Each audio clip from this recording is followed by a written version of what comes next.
Good morning friends. किस्मत किस्से कहानियाँ में आपका स्वागत है।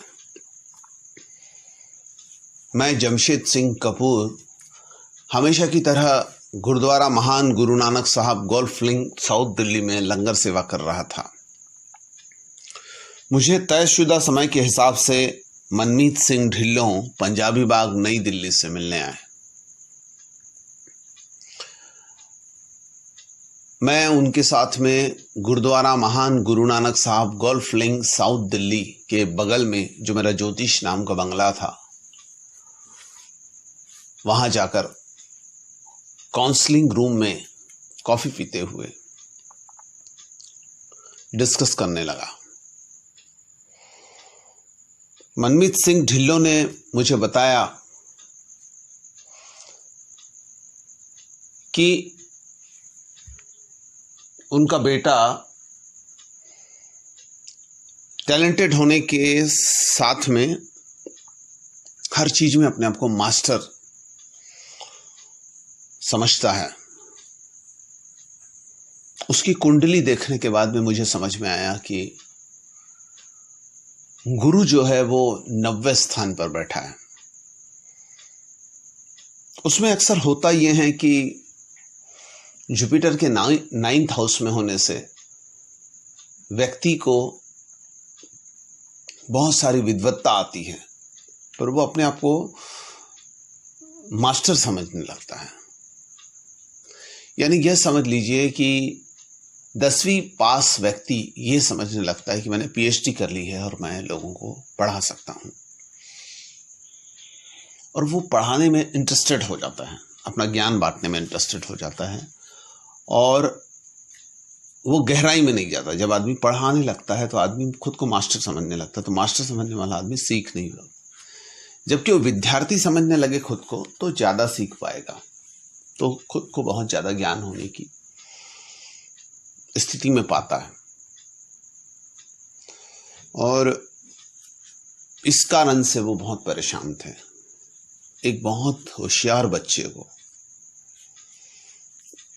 जो वो जिस मकाम के लिए डिजर्व करता वहां ना पहुंचने देते हुए वो बीच में ही अपने आप को मास्टर समझने लगा था। मैंने उन्हें बताया कि उसको वो सीखने के साथ साथ में ये उसके दिमाग में डालते रहिए कि उसको आगे बहुत जाना है, बीच में ही नहीं बैठ जाना है। यदि वो बीच में बैठ जाएगा तो शायद वो नहीं कर पाएगा। उसको सिखाने का रिजर्वेशन होते हुए उसको आगे का टारगेट रखना पड़ेगा, तब वो ज़्यादा सक्सेसफुल, वो बिग सक्सेस के लिए बना हुआ है। बीच में अपने आप को एंगेज ना करे।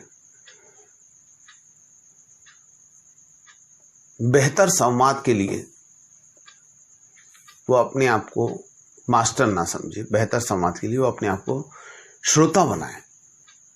श्रोता तभी बना पाएगा जब वो श्रोता बनेगा, तभी वो बेहतर संवाद कर पाएगा। जब चर्चा के दौरान आप बोलते ही रहेंगे तो ना सामने वालों को प्रभावित कर सकेंगे, ना कुछ सीख सकेंगे। आपको बोलना नहीं है, आपको सीखना है, आपको खामोश रह के सीखना है।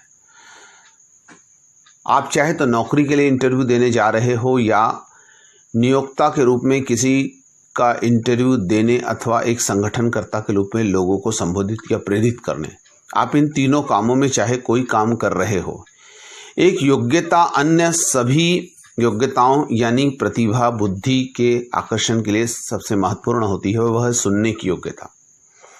हर व्यक्ति सुनने के महत्व का सबक जल्दी नहीं सीख पाता। एडगर वाटसन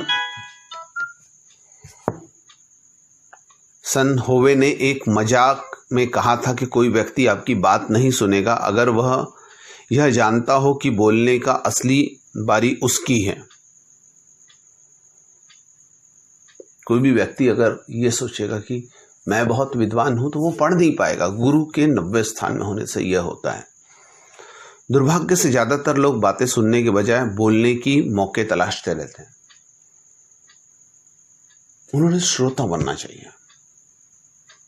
90 गुरु वाला व्यक्ति ये कम करता है, वो बोलना चाहता है। बहरहाल प्रभावशाली व्यक्ति अच्छी तरह से जानते हैं कि अच्छा श्रोता बनना कितना महत्वपूर्ण है। जब चर्चा के दौरान आप बोलने ही रहते हैं तो यह सामने वालों को प्रभावित कर सकते हैं और ना ही कुछ सीख सकते हैं। जब भी आप सामने वालों की बात पर ध्यान नहीं देते तो उसको यह महसूस होने लगता है कि आप उसे महत्व नहीं देते हैं, परंतु जब आप लोगों की बातें सुनते हैं और उससे प्रकट होता है कि आप उसका सम्मान करते हैं। बातचीत में अक्सर लोग सामने वालों को प्रभावित करने की कोशिश करते हैं, परंतु आप लोगों के साथ सचमुच जुड़ना चाहते हैं तो आपके मन में कहीं अधिक बातों को ध्यान से सुनने की मंशा होनी चाहिए और प्रभावित करने की कोशिश करने के बजाय प्रभावित हो, रोचक बनाने की कोशिश करने के बजाय रुचि ले।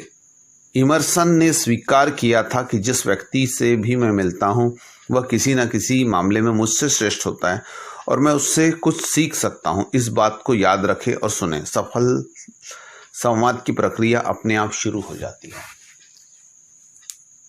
जब आप सामने वालों को सुनेंगे तो आप ज़्यादा विद्वान कहलाएंगे, आप ज़्यादा उसमें अपना प्रभाव डाल पाएंगे। और एक विद्वान टीचर अपने स्टूडेंटों को बहुत सुनने के बाद में उसमें से कुछ एक बात निचोड़ निकालता है जो स्टूडेंटों को बहुत ज़्यादा प्रभावित करती है। यह बात का विशेष ख्याल रखा जाए।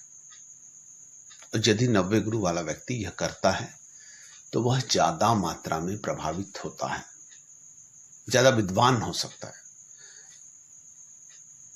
यह बात को सुनने के बाद मनमीत सिंह ढिल्लों ने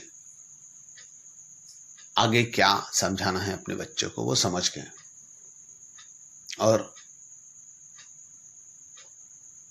उन्होंने मुझसे एक आशा की किरण के साथ